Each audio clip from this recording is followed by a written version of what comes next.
Stambaugh Stadium has traditionally been pretty unkind to USD, and unfortunately that was a case again this past Saturday as the Coyotes fall 45-24 to the Penguins of Youngstown State. And here to talk about that is head coach Bob Nielson. Bob, it was a game that, at least at the start, looked like we might be in for kind of a shootout. You guys were matching them step for step early on. Yeah, back and forth the first couple of possessions. Both teams scored. It was 10-10 and then 17-10, and we were actually driving the football there and stalled out. But unfortunately, in the second quarter, we made some mistakes that gave them some short field opportunities, and they took advantage of those and were able to build that lead. Yeah, you mentioned that second quarter, and I thought one play that really stood out was when it was 17-10. You guys had them backed up pretty deep at their own end after a punt, and they were facing 3rd and 9.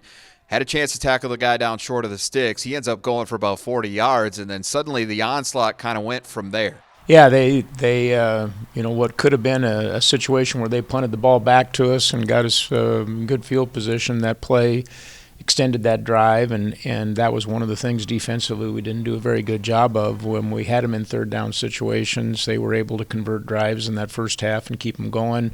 They put that drive in, and then we turn around the next two possessions on the kickoff, and then later offensively turn the ball over, give them short field.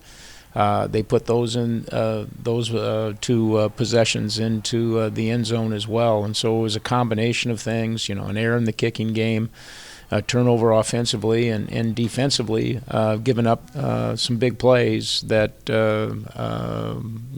all together spelled a really bad quarter of football. Yeah, and that was what I think was probably a little disappointed for you, and coming off the performance against Southern Illinois in that second half where the defense pretty well shut down the Salukis after halftime, and then to go into that game targeting Jaleel McLaughlin, one of the top running backs in the country, for good reason, trying to slow him down, limit explosive plays from him, but then to get hurt on the back end, where you guys have been very strong this year, had to have been especially disappointing, I think. Yeah, the run defense and McLaughlin's a very talented back. You have to start with run defense against Youngstown, but at the same time, you can't give up the big plays on the perimeter that we did, and they took advantage of those. Quarterback made some good throws.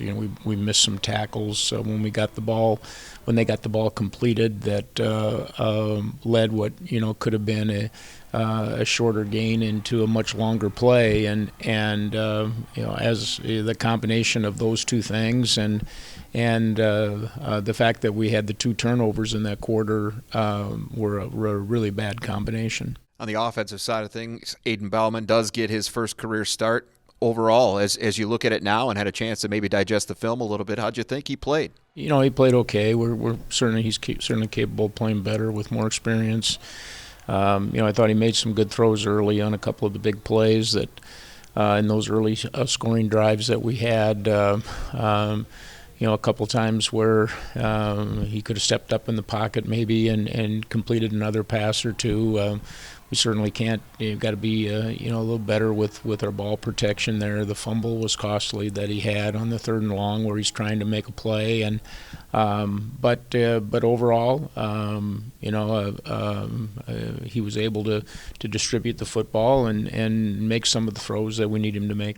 Unfortunately, this means the playoffs are probably out of the question for you at this point, and that's always a disappointing realization when a season goes like this one has for you. But that being said, 3 games left, a lot of things to play for in terms of just the future of this program. So how do you keep these guys locked in on that particular goal? Coming back home helps, and to have 2 of these last 3 at home and to play in front of our crowd. We've played well at home, and we need to play well at home this week.